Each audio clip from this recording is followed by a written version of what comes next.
Hello, everybody, and welcome back to CADS, the after-match chat for the match we didn't really want to see.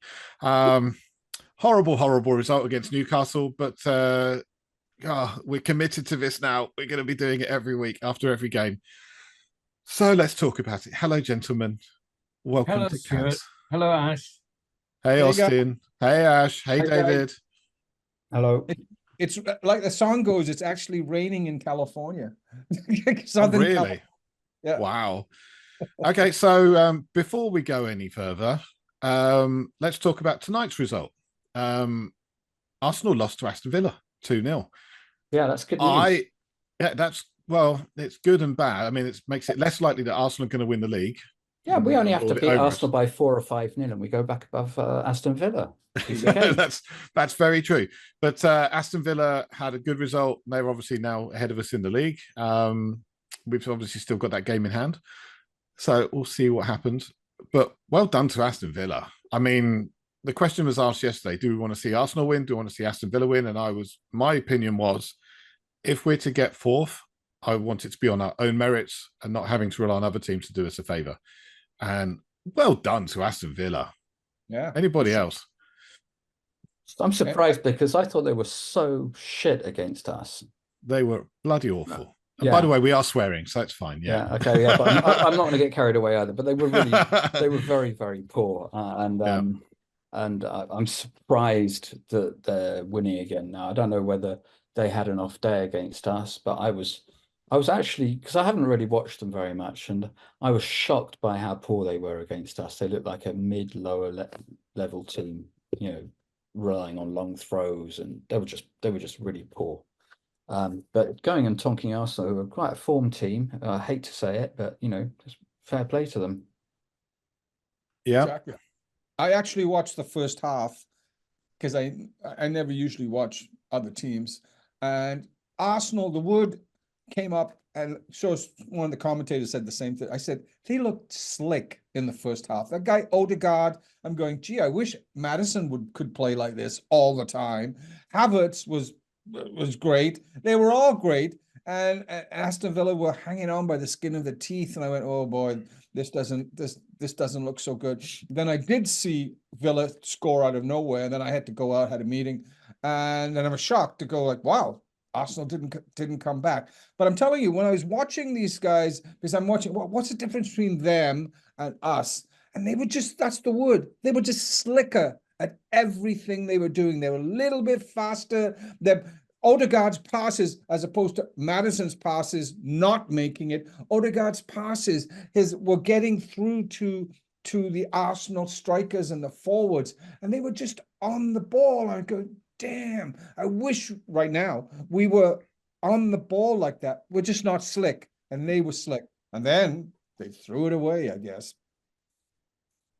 Well, I mean, I've been doing a little bit of work in preparation for this. Arsenal have had their manager in place since 2019. Mm-hmm. So coming up five, there's at least 4 years, coming up 5. Also, the team that we also keep getting compared to is Liverpool. And Liverpool have had their manager in place since, let me just very quickly check, I believe it was 2014.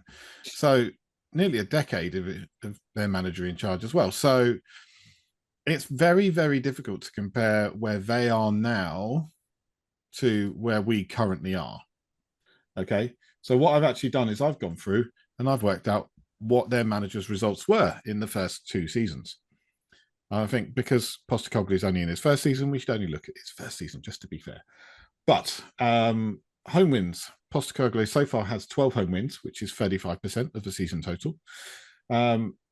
6 away wins, 18% of games. 6 draws, again, 18%. 4 losses, so 12% of our games have finished in a loss at home, and 3 away losses, so 9%. If we compare that to under Klopp first season, 26% of his wins of his first season's games were home wins against 35 for Postecoglou. 21% he actually did better away wins instead of our 18. 24% finished in draws. So in that first season, he had 8 games finishing in draws. So we've got 2 more games for us, and we'll be at the same amount, roughly. Home losses, 9%. So decent record at home, but away losses, 21%. 21% of the games in his first season finished in away losses. That's pretty bad. Okay, Arteta, very good home record in his first season. 33% of his games, 7 games won. 2 wins, just 2 wins away from home, 10%. Draws, 33%. A third of his games were draws. 5% of his games were losses at home, so just 1. And 19% of his games were losses away from home. So it's 4 losses in the first season. And some of those were pretty bad losses. I've looked through. So if we just go through the matches, they lost 3-1 to Liverpool away. They lost away 1-0 to Man City. No major concern, really. A lot of teams do that. They lost 1-0 to Leicester. They lost 3-0 to Aston Villa. They lost 2-1 to Wolves. That seems like a very familiar scoreline. They lost 2-0 to their great North London rivals, Tottenham. They lost 1-0 to Burnley, 2-1 to Everton. Again, another 2-1 loss to Arsenal, to Wolves. A 1-0 loss to Villa. A 1-0 loss at home to Man City. They lost 3-0 at home against Liverpool. And they lost 1-0 at home against Everton. So that's a rough season, I would say. I think Postecoglou's record stacks up pretty well against either of those. With all that, sorry, you go ahead, Ashley. I'm sorry. Thanks. Stu, thanks for all that work. Appreciate that. Put me to sleep, but thanks very much. And for those of you listening to the podcast, welcome and wake again. We finished. No, Dave. Sorry, just one interjection. My thought is that but it was so crappy. Like right now, that's all I can think about is I don't care about the past or whatever comparison. It's crappy right now, and that's what bothers. That's what hurts because I'm a fan, and it just didn't look good. And quite frankly, last 4 games, a loss, a draw, a win, another loss. It's kind of like. It's not Ange ball. That's all I'm saying right now. All those comparisons are great, and yes, we want him to stay, but it's kind of ugly. That's what I'm saying. Last 4 games: win at home to Luton, a draw against West Ham away, and a 3-1 win against Nottingham Forest before yesterday's. 5 games. 5 games. Oh, right. Do you want to go 6, 7? Okay. No, 5 games. 5 games for sure. We've got 2 losses in there for sure. Stu, I'll go 20 games if you want. Let's not do that. Okay, but we could. We could, yeah. Yeah, and because I would say it's been about 20 games. Yeah. And like 20 games where we've been a bit hard to not at our best. Since Chelsea. I've put my career as Chelsea, since Chelsea. Yes. There's before Chelsea and there's after Chelsea. And I just want to say, and again, I'll repeat what Ashley said. Thank you very much. It's very interesting. But so what about Christian Gross? Or what about what was his first season like? What was I don't know, other catastrophic managers? You can always talk about the ones that had a difficult first season and then got better. But there's just about as many of them where you could say people had a bad first season and got worse or got fired. And now that I'm not at all Ange out, but I'm just like playing devil's advocate, because I see a lot of these people saying, yes, but look at what it was like with Arteta. Look what it was like okay, well, what was it like with Christian Gross? What was it like with, I don't know, AVB? The trajectory at the moment is we came flying out the traps at the beginning of the season. Clubs didn't know how to deal with us. We were playing with, I really think a new manager bounce, like an XXL new manager bounce. I think Ange really got something into their heads and they were playing fantastically. I think the new manager bounce has gone. Other clubs have figured out how to play us and we haven't adapted yet. Not saying Ange out, I'm just saying right now I've got a question mark, and it's not about yesterday's match. It's around about 20 matches where I don't feel that, we talk a little bit about risk and reward. We talk about, you have to expect these goals to come against us, or to have bad games, because we're playing so offensively. But actually, you know, to be honest, 72% or 73% of possession that we're putting up in a lot of games, I don't know, 90% of that possession is just stroking the ball around pointlessly. So there was definitely a lot of that yesterday. I can't remember the exact statistics, but our possession, I believe, was more than 70%. And yet we still gave up 4 goals, 4 very bad goals. Yeah. Great points, Dave. Really appreciate that. That's I feel exactly the same. Hey, Dave, I also like the fact that you reminded me of that term. I got the hump. Ever since you mentioned it. I have got the hump today. Yeah. I mean, there's a lot of people who got the hump today. But I'm not at all Ange-out, you know, but I just want to sort of, I'm kind of sitting in the middle, sitting on the fence going, okay, well, let's see what happens next.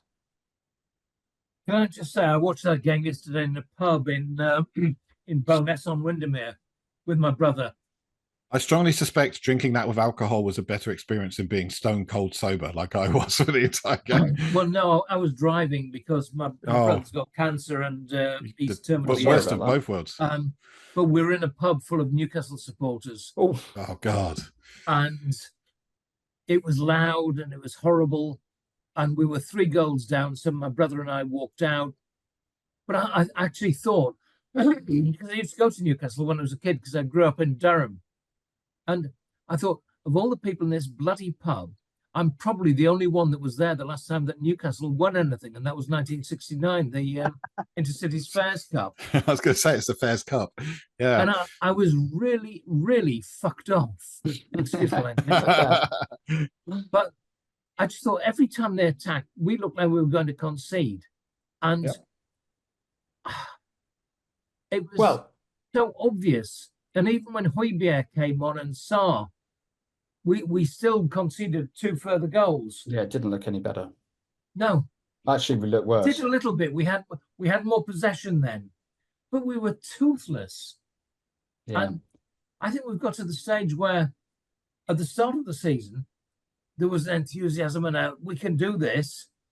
And now we've got a fear factor that's built in that doesn't allow us to actually play the way that Ange wants us to. Because we were playing some ridiculous passes in front of our goal. We were playing some kamikaze passes. Some of them, it was just so easy to pick up. Yeah. Yeah, and even the defending, you know, like, you know, why are we... Udogie, I've seen this a few times. He has this horrible habit of losing the ball under his studs. I don't know what's up with that. That happened. And then Van de Ven, our great defender, he's actually involved. He wasn't the only guy. He was like Bambi on ice in the first 2 goals. And the third one, that guy, I forget his name, Isaac, was it? Yeah, Isaac. Yeah. He beat him from the halfway line to score the 3rd goal. And that's when I turned the TV off. Isaac was great. But he by the way, very having said everything we've said, Newcastle were fantastic. They were. They were. They were so up for it. Yes. They were so much more up for it than we were. This is something I was gonna come to later, is actually giving Newcastle credit for putting in a really good performance and making us look very bad. They also tacticked us. Did anybody see the interview with, I think it was Gordon, saying that basically, what's the name of manager's name? Is it Sean Dye? How? No, Eddie Howe. No, Eddie Howe. Yeah, I can never remember. They're always like the other English manager. Like he said he set the team up differently to play against us intentionally, with man marking and a strong press. That's what he did differently. And 5 at the back as well. Yeah, 5 at the back. Happy to give up pressure and convince that with Gordon and Isaac they could turn us over, and that's exactly what happened. So that actually also plays into. I didn't watch. We didn't really know Ange before we came in. And, you know what? We're 30 games in. Can he survive? Does he know how to deal with the Premier League? Because he got out tactic yesterday. And some of the other games, same thing. Because Are we staying with the same formula? I just don't know enough about him and whether or not the type of thing Ange Ball can. I said this before the season started. I said this. Will Ange Ball can it survive sticky patches and bad luck and the other teams in the Premier League, because it was obvious yesterday that we weren't able to deal with their strategy. They were great, really were. Oh, and one other thing, set pieces. Can we talk about that? Oh my God. Yeah. What's up with that? This is, I think, if we're going to talk about weaknesses of Ange's management, I think this is a one weakness of Ange's management. Every club he goes into, he brings new people in. Mm-hmm. There's no continuity of staffing across clubs. And because of that, and because he tends to work with young coaches who are at the start of their career, they don't have a lot of experience and you don't know exactly for sure what they're going to be good at. And I think it's fairly clear that defending set pieces is not an area that whoever's taking that part of coaching. Guy named Jedinak. I think it's Mia Jedinak. Yeah. I don't think Mia Jedinak's strength is in coaching defensive set plays. Let's put it that way. But I mean, you see a lot of people. There's a lot of people calling for was it Vio to come back, who was with us last year. Well, he only ever took care of attacking set pieces. He never did defensive set pieces. Excuse me 1 minute, guys. I've got an incoming phone call I need to take. No worries. I'll be back in a minute. All right. Yeah. So I thought Vio did defensive as well. I'm sure he did. Just attacking. He was only responsible. Ali Gold was on about it a little while ago, I think, on one of his podcasts. He was saying, Vio was only responsible for the attacking plays. So I think it was Stellini that took the defensive side of things. But why and by the way, there's another way of looking at it. By the way, it was better than last season's year. We have progressed under Ange. We only lost 4-0. We only lost by 4 goals instead of 5. Yeah. How many goals? We didn't ship 4 goals in 10 minutes or something like it was last season. But it was just horrible. Go ahead, Dave. It was just horrible. Okay. So I'm just going to mention one thing. Wonder what the game would have been like if Timo had scored 2 goals. Scored 1 or 2 of his pretty good chances. Oh, that first one wasn't a good chance. It was behind him and high. Yeah. That wasn't an easy chance. It wasn't behind him. It was in front of him and high, and he could have headed it. Could have had. It was in front of him. I thought that was a very difficult chance myself. Well, it's difficult for Timo, yeah. Oh, you're harsh. No, he's being harsh this evening. I wonder whether things would have changed. And I know, Stu, you don't agree with me, but for me, we absolutely should have had a penalty just before halftime. I did think this may come up. It was one of a number of absolutely incredible decisions by the referee, not only against us but also against Newcastle. In the first half, he made some extremely strange decisions, some bizarre choices. Yeah. The Maddison not getting a yellow when it was an absolute obvious yellow. Maddison, I don't think he even got a free kick let it was a free kick against him, but not a yellow. Extremely strange. And for me, when you put your foot up that high in someone's face, it's a foul, and that was in the penalty area. So there were a number of things in the first half where you kind of like, I'm trying to be positive because it's very easy to be knee jerk and just go after it. There were a number of things that if Timo could actually score, that would have put a different complexion on things. I think we would have gone back to 2-1 if that penalty had been given. And as long as we didn't ask Timo to take the penalty, we would have had a chance of scoring it. So there were some good things in the first half. There were a few good things. There were a few good like attacking moments, and we tore them open a couple of times early on, and so I wanted to underline that maybe in the first half hour we were quite well in the game. And we were actually making chances. We were actually making situations. That's number one. Number two, we saw this against Nottingham Forest, and we saw it again yesterday, but much worse, was against Nottingham Forest when they equalised. We fell to pieces. We absolutely fell to pieces. Same thing with West Ham as well. Yes, true. And yesterday when Newcastle scored, we fell to pieces again. Absolutely. There is a real problem of our heads dropping when we concede a goal, like a massive problem, which needs to be dealt with. Which I think is a leadership issue on the field leadership. By the way, I thought Sonny had a stinker yesterday. We all love the guy, but he's not an on-field leader. I don't know if we actually have that player, but somebody to stop us from letting our heads drop, you know. Definitely something is missing there. Maybe Ange will address that. But Sonny had a stinker yesterday. Giving up cheap possession. So he's the leader, and he didn't have a good game. So on-field leadership, definitely. Yeah, so Sonny is a real. I mean, well, we didn't really have any choice because Richie was injured. So it was Sonny or Dane Scarlett. By the way, he wasn't on the bench. That was interesting. It was Hill on the bench yesterday. I wonder why that was. Well, Kulusevski could have played there, or even Brennan Johnson, but he won't put him there. Well, he did at the end. That's where Brennan Johnson finished the game. True. Did he? I didn't watch it. Yeah, he did. Is that what happened? Yeah, there you go. That's what happens when you leave the pub early. Yeah. So when the final switch around was made, when Kulusevski came on, Brennan Johnson actually went through the middle and looked reasonable.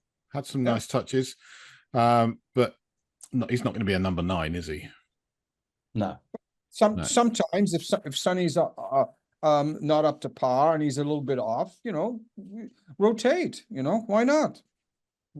Anyway, that is a big issue, Dave, about dropping our heads and no on-field leadership. Somebody go, come on, get the fuck into the game, back in it. Don't let it get away.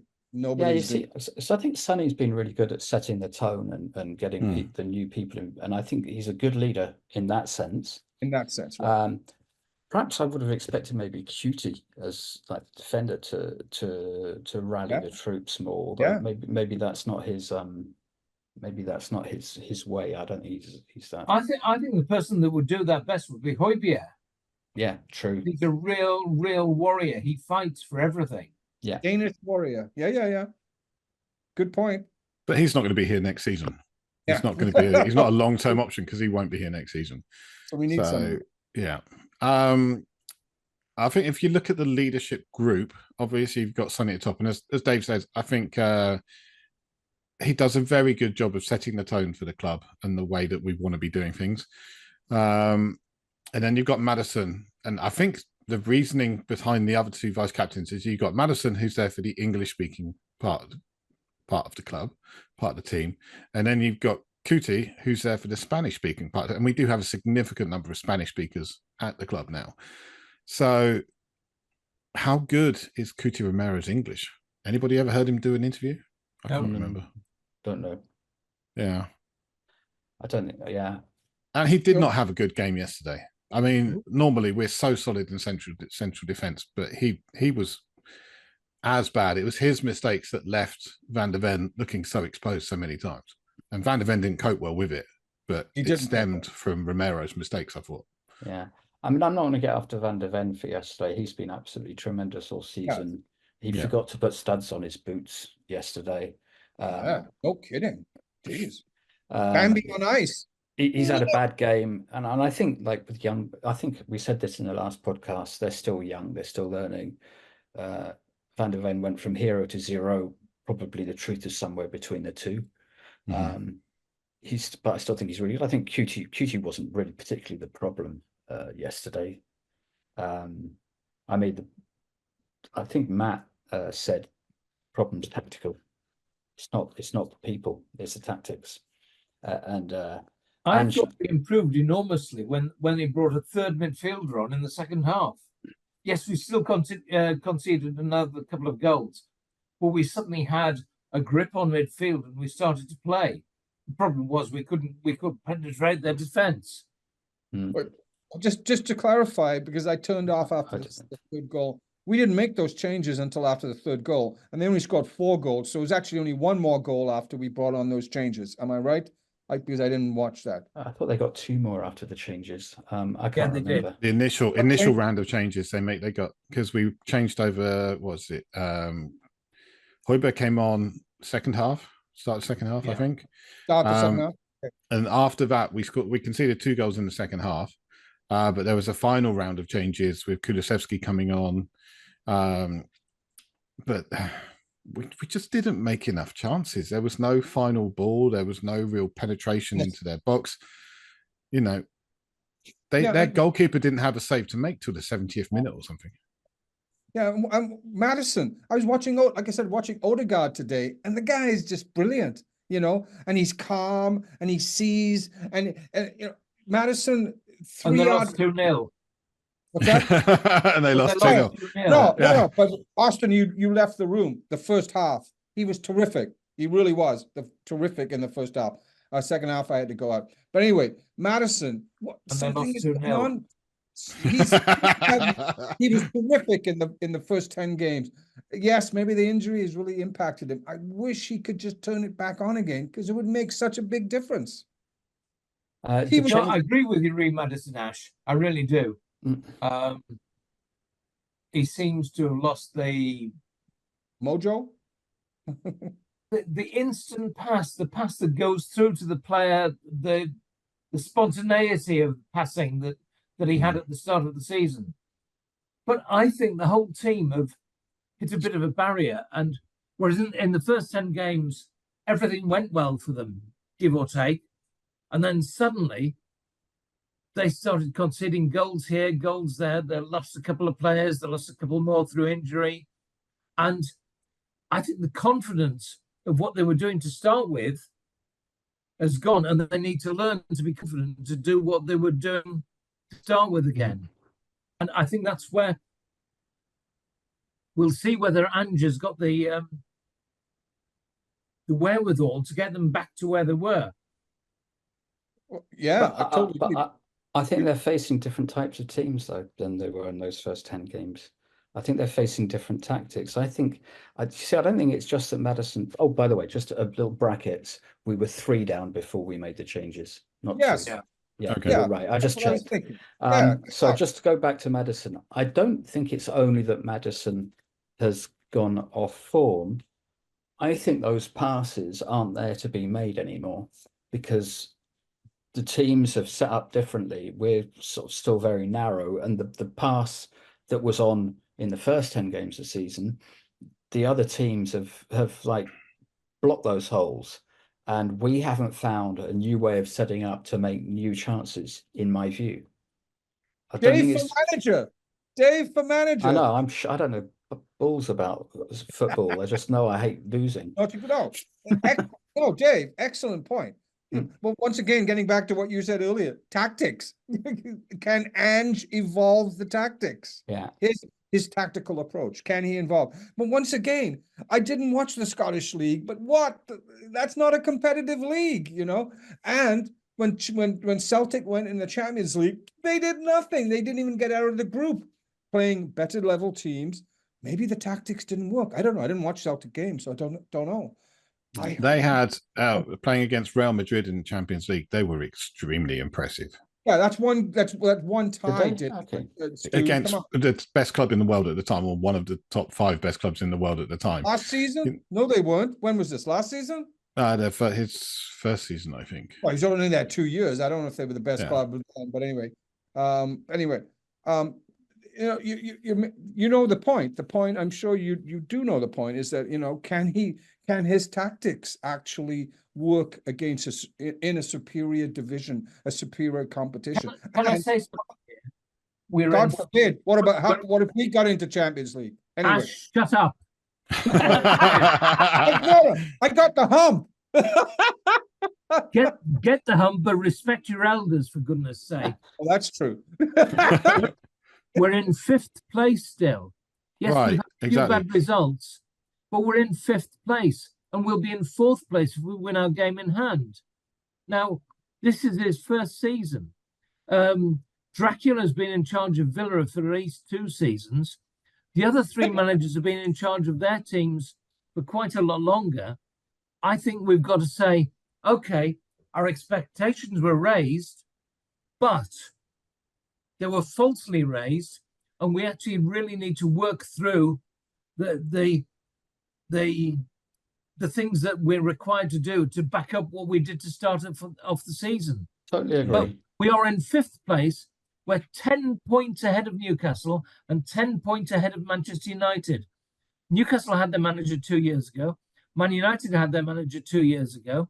And we are in 10 points ahead of them, only a few points behind the teams ahead of us. I completely agree with you. Totally agree. I'm very down today after yesterday's result. So am I. I'm very concerned by the level of performance for the last 20 matches, but I'm very happy with our position. I'm happy with the general vibe at the club as well, which is completely transformed from it was under Conte. Hey, you slipped that in. Oh, sorry, did I mispronounce his name? Come by nature. Yeah, and Monino. You know, it's so I'm very much happier than I was this time last year. Very much happier. But I'm definitely, I don't think any of us are Anjao, are we? I'm certainly, I'm absolutely not even 1 foot in the door of Anjao. Just saying. I'm kind of amazed that we've seen some Anjao calls though. Oh yeah, well, that's just knee jerk. Like, yeah, I had to ask, is this a wind up? Because I mean, remember where we were last season. Remember what we were doing last season. Yeah. You know.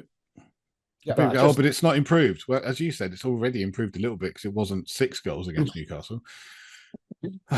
But you know, I'm just like I'm waiting to see. You know, can he fix the defensive fragility? Although you know, last pod, you were saying we've given up the fewest number of chances. So do we have that much? Fewest chance, second, okay. So what we really mean is, can he teach Vicario to handle corners better? Because Vicario on corners, it's his one weakness, it's his kryptonite. Can he perhaps improve a little bit defensively?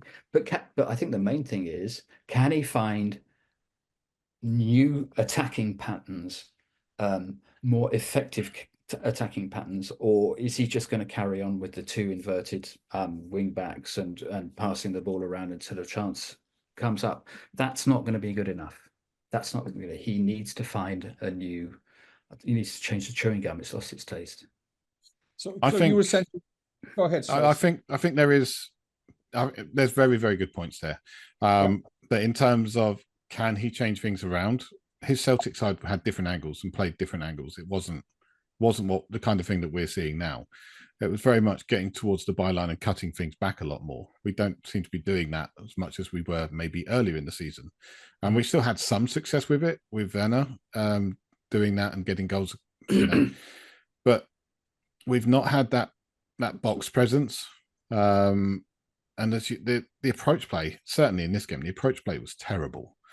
You know, nobody was connecting with their passes, and there was nothing of any real inventiveness up front.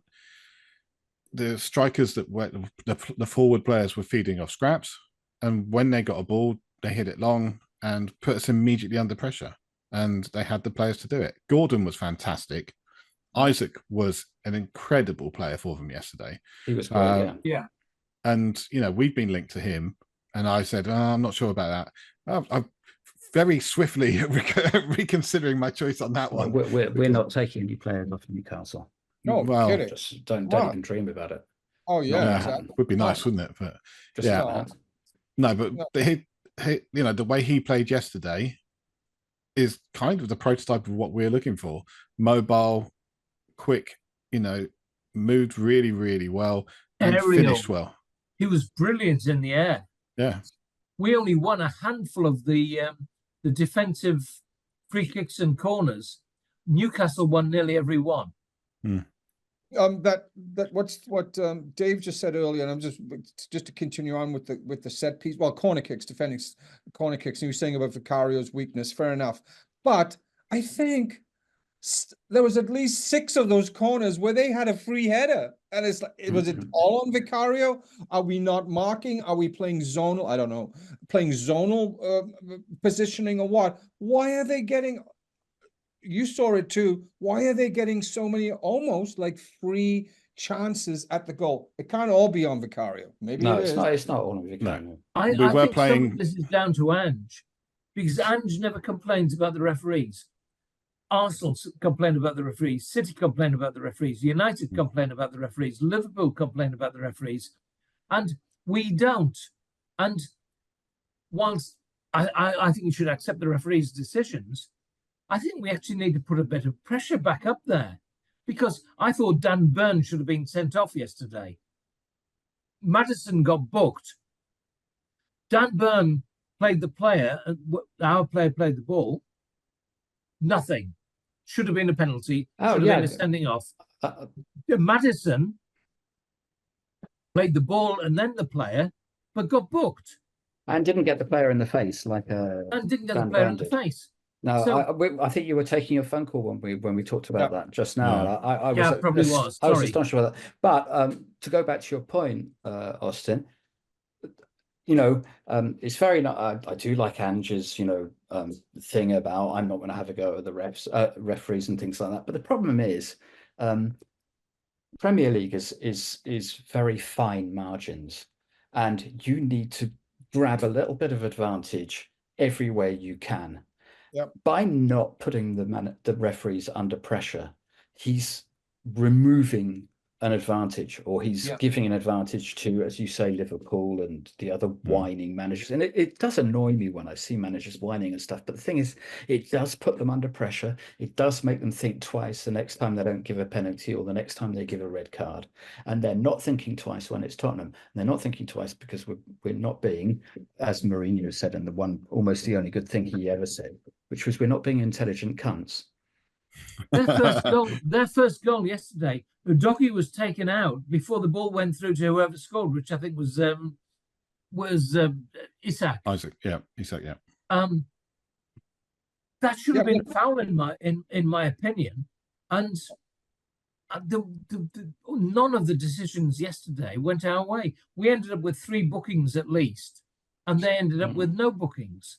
And yet there were a number of times when their players flattened our players, and we didn't get anything for it. Yeah, I really think we should be making a noise about this. Yeah, I completely agree. I don't like it. It's part of the game No, that I don't like it, David. but I think it has to be done, because I think the others are doing it, and it's the margins are so fine that when you don't do it, that's the difference between a goal against.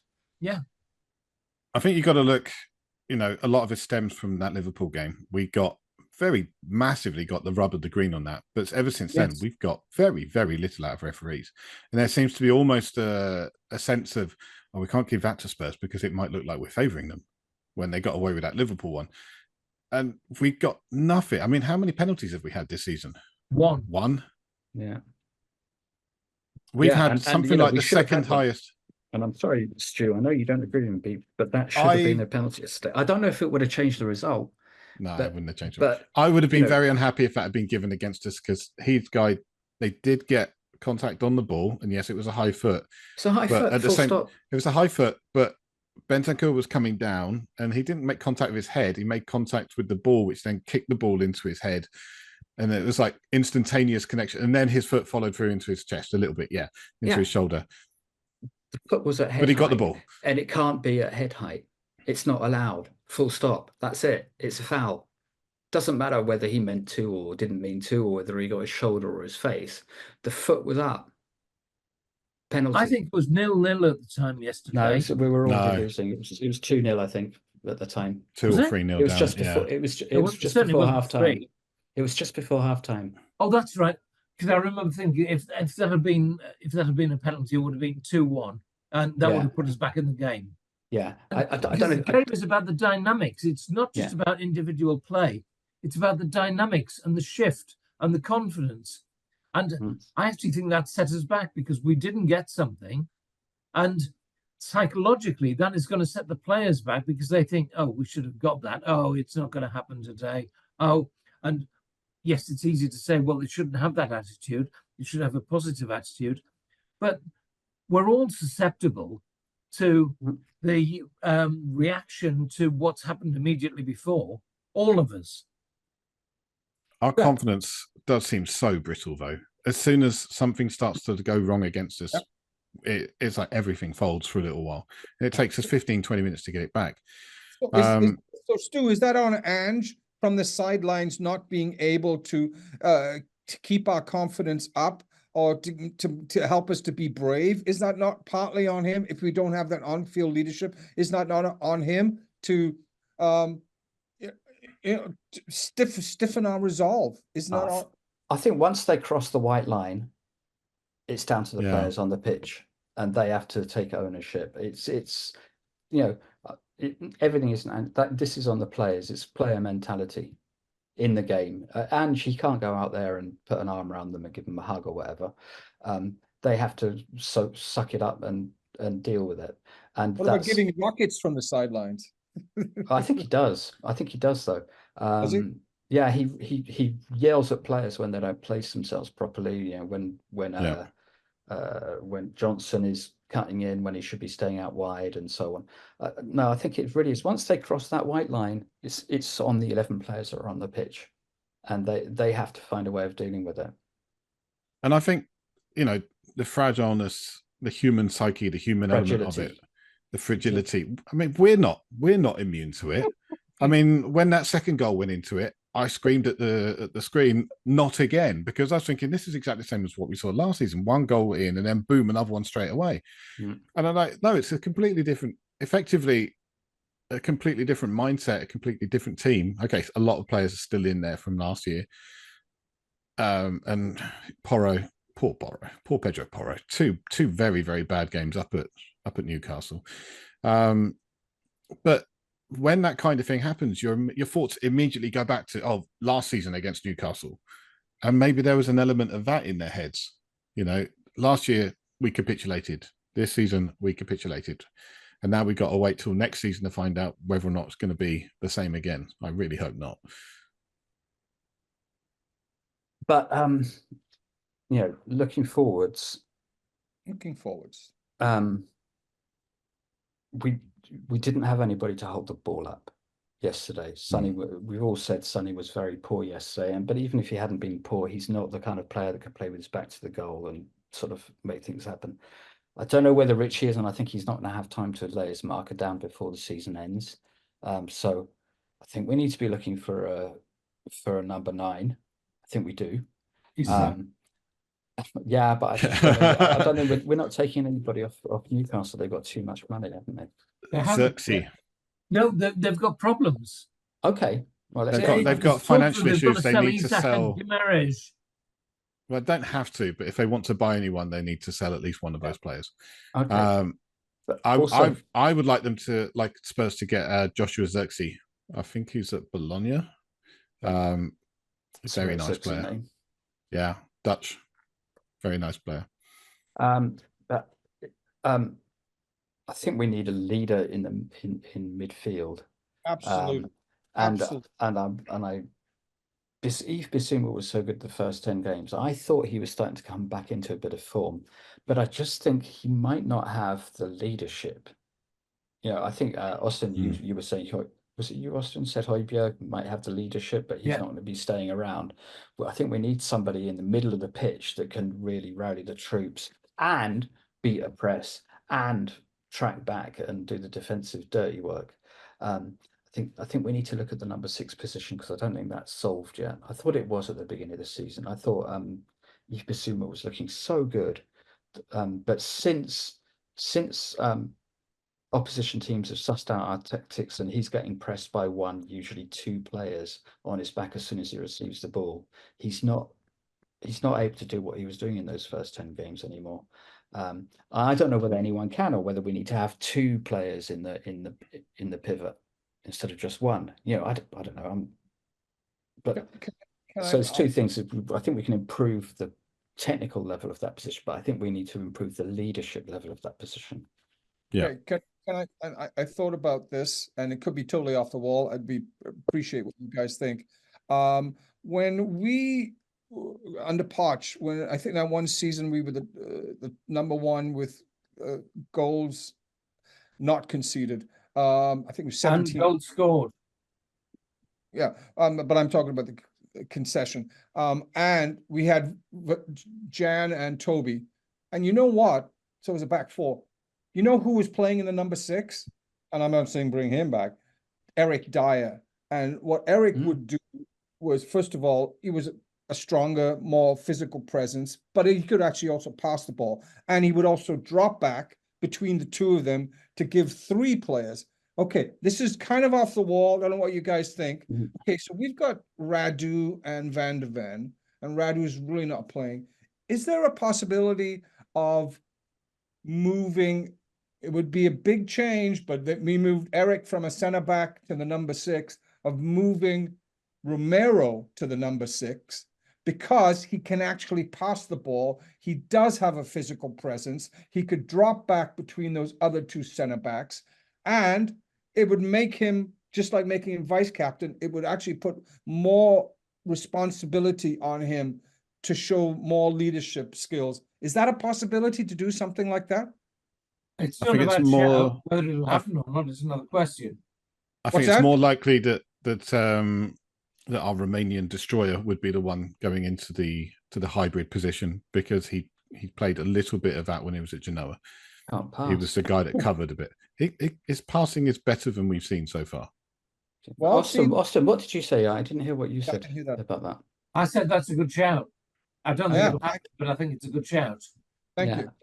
Yeah, Well, okay, I think QT has the skill set to do it. For he sure. does have the skills. Yeah. But I don't know whether it's a good idea putting potentially our best defender out of position. You know, I would rather we get someone in to do it. Yeah. failing that, exactly. I was looking at, do we have the option within the squad already? That perhaps that, you know, that sort of thing.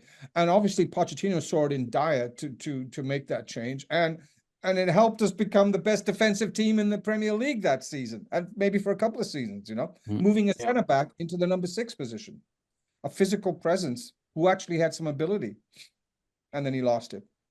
Well, he's an interesting player. Yes, Dyer. he I mean, didn't. I just think he played in the wrong system. Dyer What did you started say? out fullback, went Who to Dyer started out fullback, then went to base of midfield, then played centre back at the end. So I mean, he had a good rounded skill set. It's just at the end of it, I think it was just one of those times the player needed a move. You know, Yeah, nothing. He said it He's himself. playing well for Bayern again. Bayern, who today mathematically impossible for them to win the league. So Bayer Leverkusen are the Bundesliga champions. So well done to them. Yeah. And too bad for Harry. Damn. Oh, I Who think I could saw have foreseen somebody- that going and joining Tuchel's side wouldn't work out so well? I don't know. I think I saw somebody on CAD say very synthetically, "I've had enough of this 2-2-6 formation." Yeah. Was thought that that was you, quite- Oz? No, it No, wasn't. John Light said that. I thought that was quite cleverly put, and I think that does actually say something. John's match reports are always very good to read. Was it John Ellis?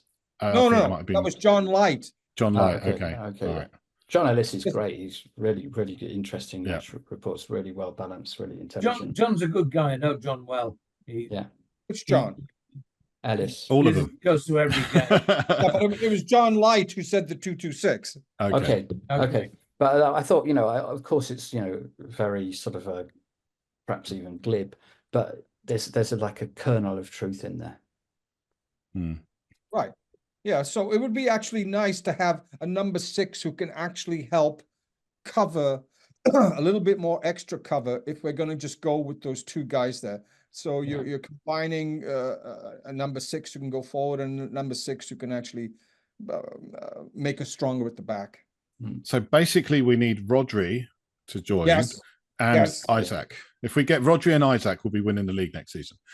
But somebody was talking about is Cootie's English? Is Rodri's English any better than Cootie's English? Probably not. And he's the captain of the US, isn't he? It's not US of Man City. Yeah. I think his English is pretty good. We ask this question every pod, so I'm going to ask it now. Timo, do we sign him or do we don't sign him? Sign him. Yeah, sign him. You're still up for signing him? Yeah. Okay. Yeah, I'm still up for signing him. He gives us something that pretty much no other player in the squad does, which is that penetration down that side. He was probably still our most dangerous player yesterday, despite the fact that it was a poor performance pretty much all round. Yeah. I don't see anyone better. Let's put it that way. But there's certainly no one better in our squad, and I think we need to improve on the weak players, not, pass on the one that's actually putting in the better attacking shift for us. I've got one last question. Sonny, keep or sell? Ooh. Whoa. Well, we won't sell because he's the face of the club, but could.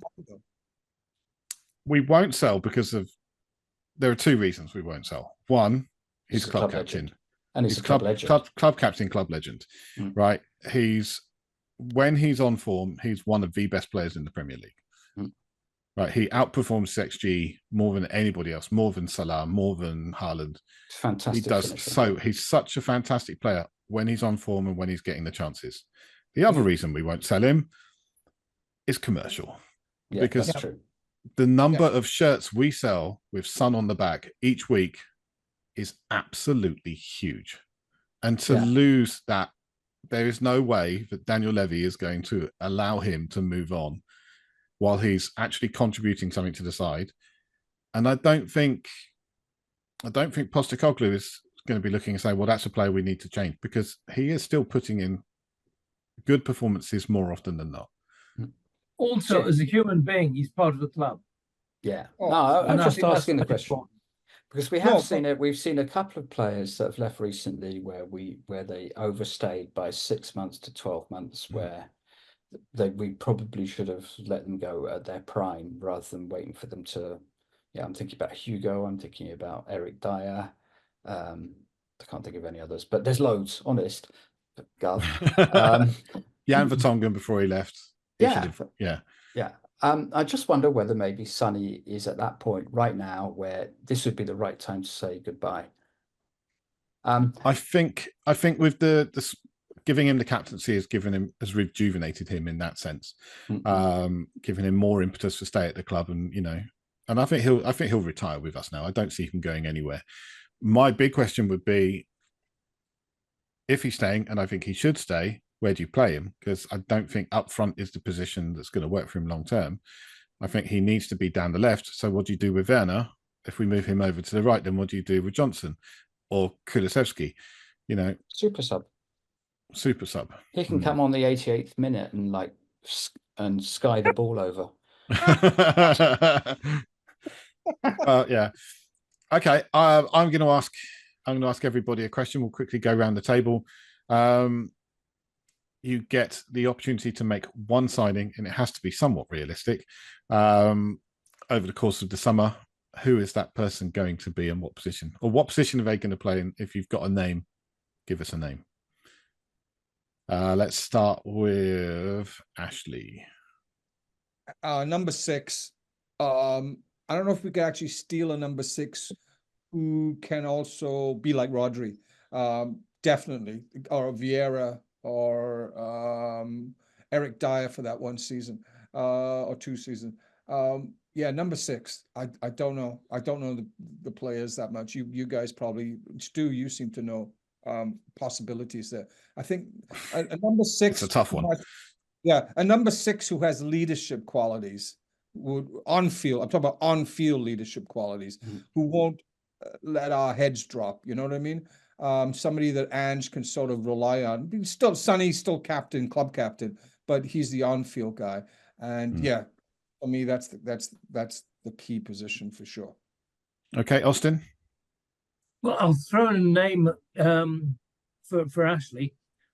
I suspect that Calvin Phillips is ready to up his game again. He's had a bad season at West Ham. He had a bad time at Manchester City, but I actually think he could be the number 6.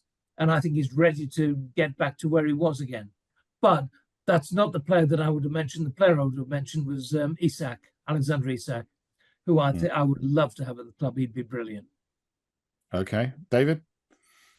Well, if Isak is available, then if we could get him, that would be amazing. But he's not gonna I'm a combination of Austin and Ashley on this subject, but I think I just said it really. We needed a 6 and a leader.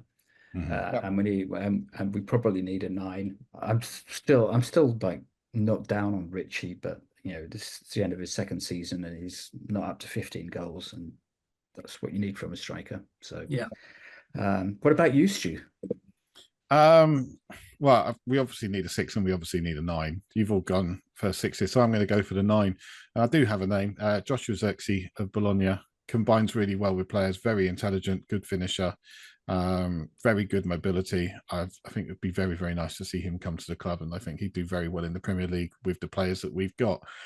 Would give us more aspect to our game, and I think that would be very, very important. The kind of player that Postecoglou would love to work with, but we absolutely need that number 6 as well. But genuinely, it's such a specialist position, it's such a difficult thing to put together. Beyond someone like Rodri, who do you go for? I mean, we've been linked to Conor Gallagher so often this season. Maybe there's something in that. Really, but I don't see him as. I don't think he's a 6. I think he's an 8. I think he's an 8. Yeah, for me. And I think 8 we've got sewn up for the foreseeable future. Agreed. We've got Sarr there. I think potentially Basuma is an 8 as well, not a 6. We've got Bentancur. Maybe Bentancur's the 6, but he doesn't have that leadership position, that leadership style. And of course, we've got the young guy from Sweden coming in, Bergvall, who is still pulling up trees in Sweden right now. So there's opportunities for midfield spots. And we haven't even talked about Maddison. But that number 6 position is so difficult. It's so specialist. And yeah, I'm not well versed enough in the players that could do that. But it's going to be such a big, important position. So. And off field, some coaching staff, I'm afraid. I think Ange needs help. Coaching staff, or just an evolution, just to move things around. I mean, very quickly touching back on the defending of set pieces yesterday. Did everybody see who was defending, who was matching up against Dan Burn every time they had a corner? Maddison. Yeah. So one of our shortest players was up against one of the tallest players in the Premier League. And it's no surprise he got a free header every single time. But that's the guy that, he was in his zone. So that's who he had to go to. Our players have got to be smarter than that. And they've got to say, well, hang on, why are we sticking this 5'9", 5'10" guy up against someone who's 6'5"? Why are we doing that? So hang on. Hey, Mickey, why don't you and I switch over? I'll take your guy, you take mine. So they know what their zones are. So everybody should know every zone to mark in that system, and they don't at the moment. They've got to be more flexible, because you've got to match up the big guy to the big guy, because otherwise we're going to get caught a lot. It was embarrassing, actually, how many times they had chances to possibly score. Embarrassing. But again, the next matches are against a different type of team. Oh yeah, they're easy, aren't they? No, I don't mean they're easy, but they're easy. Because I think Ashley, you pointed this out, because Newcastle were playing pretty low with a high press and man marking. They were not coming out and attacking. They were playing mostly on the counter. In fact, they were basically doing correctly what teams have been trying to do against us in the last 15 games. Just they did it really well. Okay. Yep. The next games are against teams that are not going to sit back and defend. It'll be interesting to see how we make out against them. Yeah, Arsenal, Chelsea, Liverpool, next 3 games. Yeah. Each of those sides is going to try and impose their game on us. Yep. And not try and switch things up tactically to negate what we can do. But then I thought Newcastle would do that as well. I thought Newcastle would be saying, right, you deal with us. And yeah, they didn't. They caught Ange out. But I don't think Arsenal, and I don't think Chelsea, and I don't think Liverpool will do that. I don't think Manchester City will do that. They'll come out and they'll try and impose their game on us.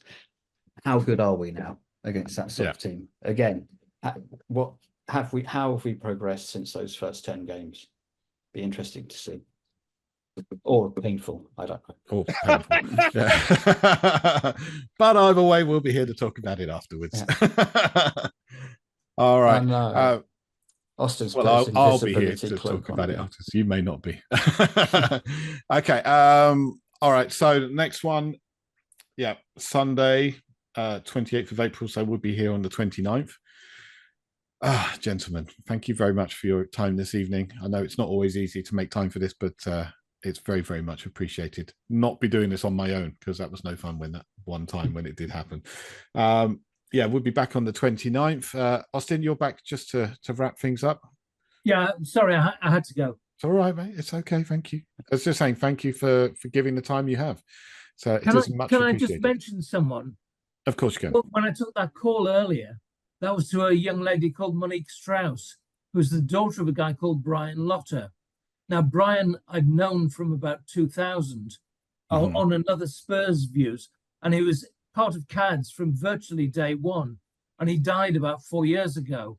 And his daughter has sort of adopted me as a father figure, but she's a staunch Spurs fan. How many adopted daughter figures do you have? Because there seems to be lots of them. I've got 3 real daughters, none of whom are Spurs fans, but Monique is a Spurs fan, and she rings me on a regular basis to chat about Spurs. But she is the daughter of Brian Lotter, who is still on CADS, even though he died about 4 years ago. Right. If she ever wishes to join us and talk about football with us, she'd be very welcome. She's not on Facebook, but I will let her know. Well, she can join. Well, this isn't on Facebook, so it's fine. Anyway. No, that's true. But yeah, of course you need to. Okay. Yeah, you could send her the link. Okay. Before we go, we'll very quickly go round. Austin, you got any final points? Anything you want to say? No, I just feel suicidal after yesterday. Okay, Ashley, you got anything for us? Here comes Jonathan. Yeah, you guys might, apropos of nothing, do you guys know who Adam Sandler is? Yes. Yeah, can't stand him. I had an initial great conversation with his people about my book project. Wish me well. It's it may involve getting into what's called development hell in Hollywood, which is it'll kill you. Please don't tell me Adam Sandler will be doing the biopic of Sonny Grosser. That would be awful. Nothing majorly against Adam Sandler, but please no, not that.